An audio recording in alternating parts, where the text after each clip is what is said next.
What's the deal, everybody? It is your boy Shane G. We are back with another episode of Politics as Usual, right here on the Ethos Media Network. Make sure you like, you share, and you subscribe for all the latest content. Remember, bar exam every Monday, every Wednesday, new episode of OTI, Open to Interpretation, and every weekend, Politics as Usual.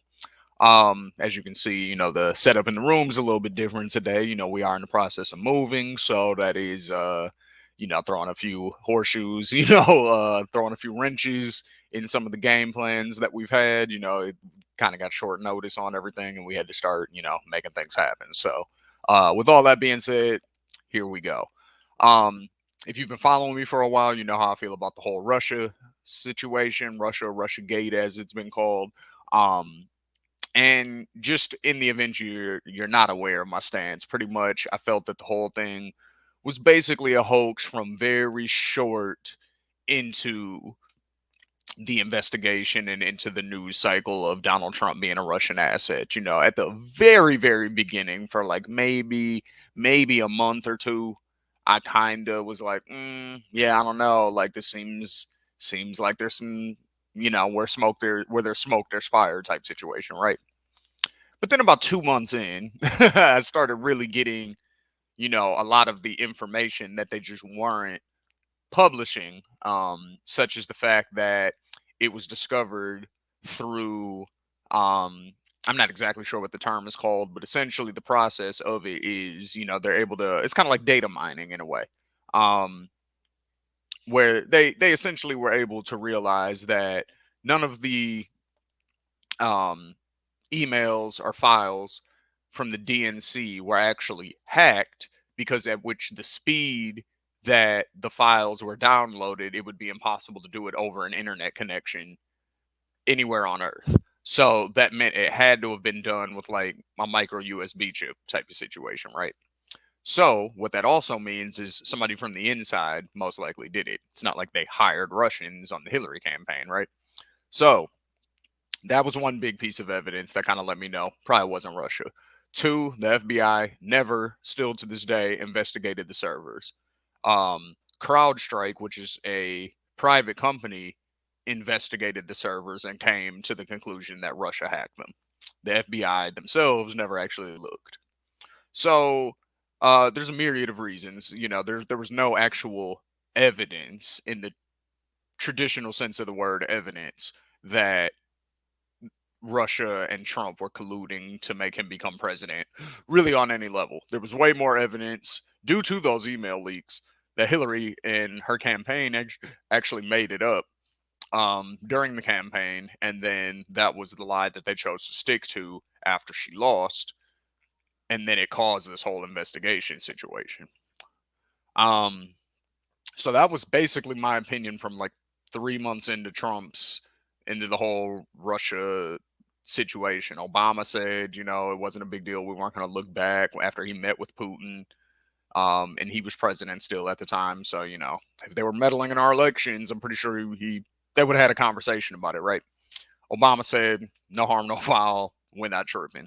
Then all of a sudden, we all started tripping. So, I say all that to say a lot of it was just a smokescreen. There wasn't any real evidence ever the whole time. And if you followed the Mueller report, um, again, no evidence. There were people that were debunking this throughout the entire time. A lot of people fell for it, um, because they really just felt like they needed some sort of explanation as to why did Hillary Clinton lose to Donald Trump, other than Hillary Clinton is a trash candidate. We know what neoliberalism government looks like, so people were willing to take a chance on a racist game show host, on an openly racist game show host, I should say. Um, Definitely the Democrats, the Democrats in power, they're racist too. So, like, let's not get that confused. Joe Biden definitely said that he doesn't want his kids growing up in a racial jungle. He definitely tried to make sure that busing was not segregated back in the day. Um, so we're not going to pretend like uh, he's better. You know what I mean? He just current day doesn't say racist things out loud. That's really the only difference. So, you know, I'm able to see through that. A lot of people aren't. A lot of people have merit in that. Actually, they're like, yeah, but it's better to have the guy that doesn't say the stuff. And I kind of disagree with that. I would much rather know people's honest, real thoughts so that way we can deal with reality versus, you know, my ideal, what I would like the world to be like. Okay. So, with all that said, we're going to get into this video. Let's react to Jake Tapper finally admitting what we've known all along, which was that Russiagate was a hoax. The years-long investigation is over. John Durham, the special counsel investigating whether there was any misconduct by the FBI in the Trump-Russia investigation, just released his findings. For years, as you may recall, Donald Trump and his supporters pinned their hopes on the investigation by the former U.S. Attorney for Connecticut. John Durham, later named special counsel by Attorney General Bill Barr. Trump and his allies arguing that Durham would exonerate him and his 2016 campaign and associates from any hint of improper behavior regarding the Russian government's attempts to interfere in the 2016 election. Durham is coming was the slogan and the meme tweeted by Republican lawmakers and the president's family, hinting that Durham would lead to bombshell indictments of those who investigated Trump. Now, the bombshell indictments did not happen. Durham did get one minor court victory, two court losses. But President Trump appeared so confident of what Durham would find, he openly pressured the special counsel to release his findings before the 2020 election.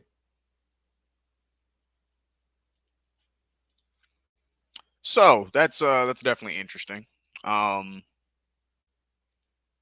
We will go ahead and skip this. Yeah. Okay. And it might not have produced everything of what some Republicans hoped for. It is, regardless, devastating to the FBI, and to a degree, it does exonerate Donald Trump. Let's bring in CNN senior justice correspondent Evan Perez. Evan, what exactly? Now notice that. Notice what he just said there. He said, and Jake Tapper of all people would be the last person on earth. Jake Tapper, Rachel Maddow, people of that ilk. Last people on earth who would ever say, I mean, I think Trump was right. You know what I'm saying? Like, he might have been right on this one. And my whole reason for being against the whole Russiagate narrative and everything is because there was plenty of illegal stuff that Donald Trump was doing as president that nobody even spoke about or paid attention to. That was my issue with it. We have plenty of real things that we could actually be fighting him on. The tax cut situation was crazy. Like, that is a big reason why we see the economy the way we see it right now. Like, that's a big part of it. Those tax cuts were ridiculous. It wasn't just COVID. COVID was a lot of it. But this was inevitable anyway if you knew what was in those tax cuts. So the tax cut situation, atrocious. I don't like his immigration policy. Um, a lot of people try to defend him and say he's not a racist, but he has done literal racism in the sense of when he was a landlord, him and his father were denying leases and denying like titles, like housing titles and building titles and things like that to black people. That's even in the definition of racism that people say, oh, well, you have to have power in order to be able to be racist. It's not just disliking or whatever, that like weird excuse that people try to say when they're like, black people can't be racist because we don't have the institutional power. Okay, well, this would be an example of institutional power being used against a race. In this case, used against us, just like it historically has been. So that's even fits that definition of racism. You know what I'm saying? Like, it's that kind, and it's just dislike of the other. So Trump fits both, and he's open about it, and has historically been open about it. But like, that's so a lot of people basically, my point in that is a lot of people pretty much will not want to, admit anything that he might have been right about, because it's like we hate him so much. You know what I'm saying? Like, that's what all of this comes from. It's like, it's really, that's why they call it Trump derangement syndrome. Like, I don't necessarily like to call it that because I understand why people hate him so much. You know what I mean? Like, it's not, it's It's very easy to hate him if you're, you know, not really looking at what they're actually doing. If you're looking at what they're saying, it's way easier to hate him. And I completely understand that, you know what I mean? But if you're not so focused on just what they say, but what they do, the legislation that they pass, the bills that are being written up, that type of thing. Like when you look at that, because that's really what actually affects everybody. Words, that's a more on an individual basis how that affects you. You know what I'm saying? Like words can be hurtful. Words, like they can be powerful. Like I definitely admit all of those things, but that is more on an individual basis. Some people are way better at just letting things that people say brush off their shoulders. Some people are better at um just laughing at something when it's silly, even if it's supposed to be serious, I guess you could say, like, because that's what I did all of Trump's presidency. Every time he said something crazy, I cracked up laughing. I was just like, wow, this guy's nuts.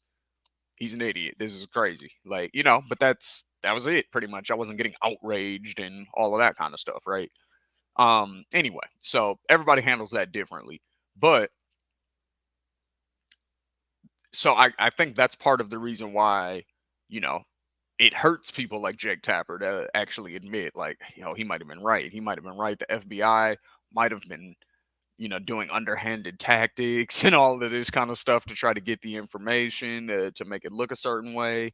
And then, he might actually be exonerated. So that's just really interesting to hear Jake Tapper, of all people, say that. So let's continue. Exactly did Durham find in this report?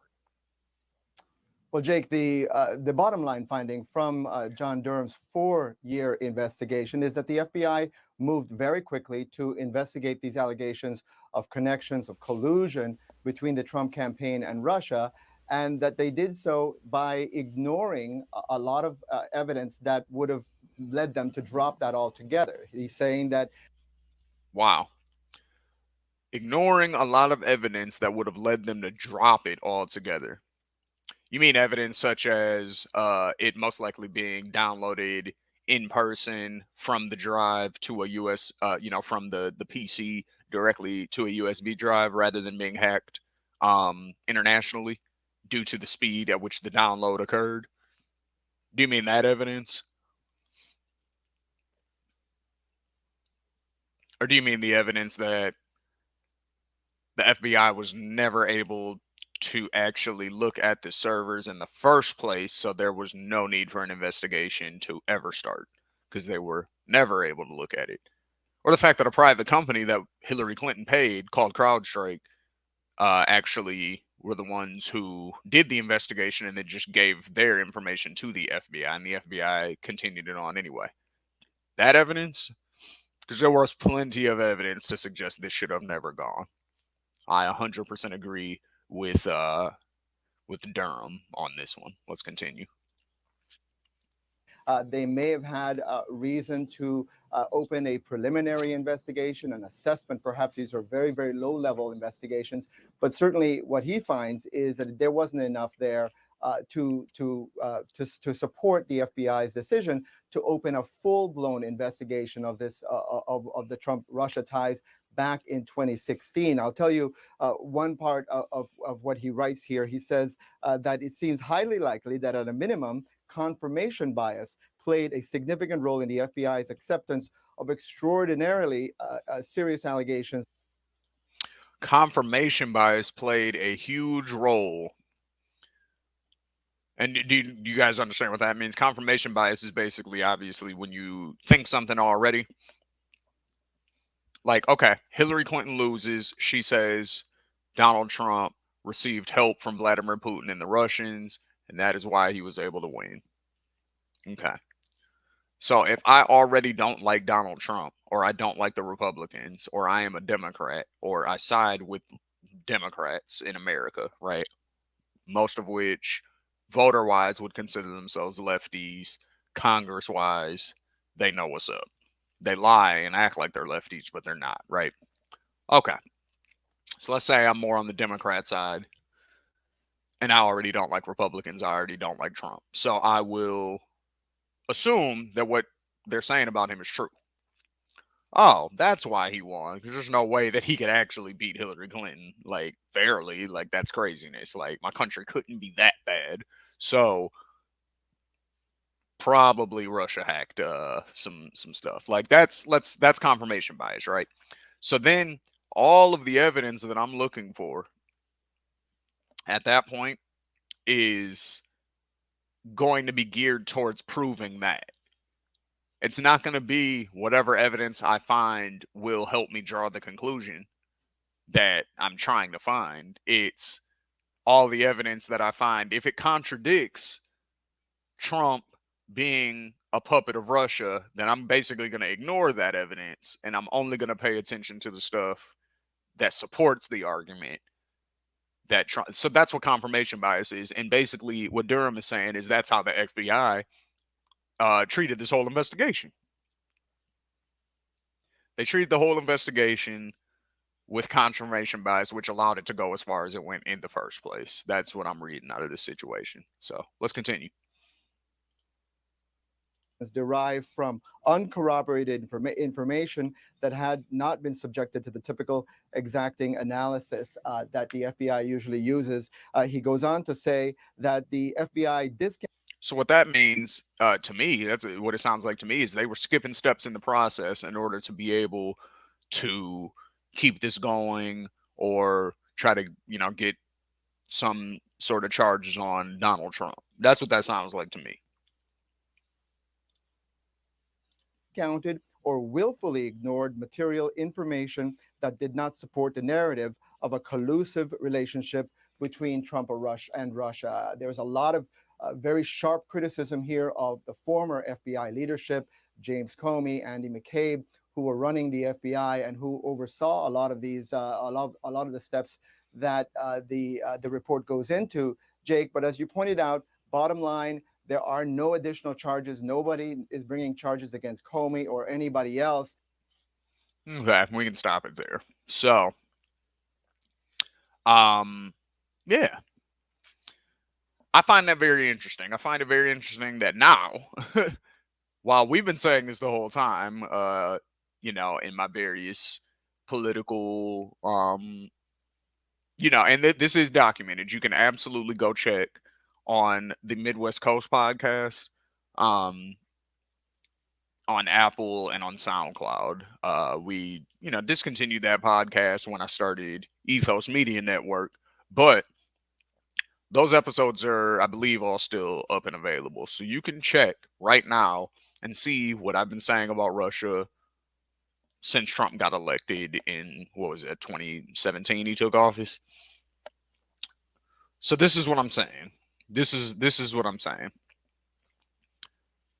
Now it's okay for Jake Tapper and them to say what I've been saying for, like, you don't think they had the same resources and the same information that I had as just a regular dude who's not in the news media industry, as just somebody who follows politics and understands what I'm reading? Like, he didn't have access to that same information? I highly doubt it. I'm pretty sure he had access to the exact same information. So, why is he only just now allowed to basically say what he's saying right now? That clearly the FBI skipped steps in their process in order to be able to push this thing through. Why? I'll leave that up to you guys. I know I have my thoughts on why. Um, but they're never gonna apologize, like Jimmy Dore always says. They're never gonna apologize to anybody who was right about this.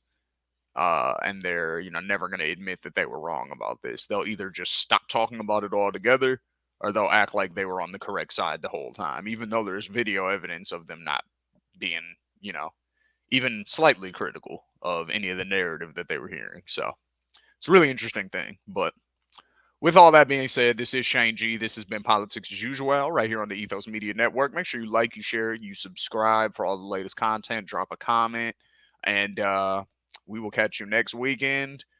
I don't know what room I'll be in. I don't know where I'll be. I told you it's been a little hectic around here in our household, but it's all good. We're the show must go on. So until next week, this is Shane G.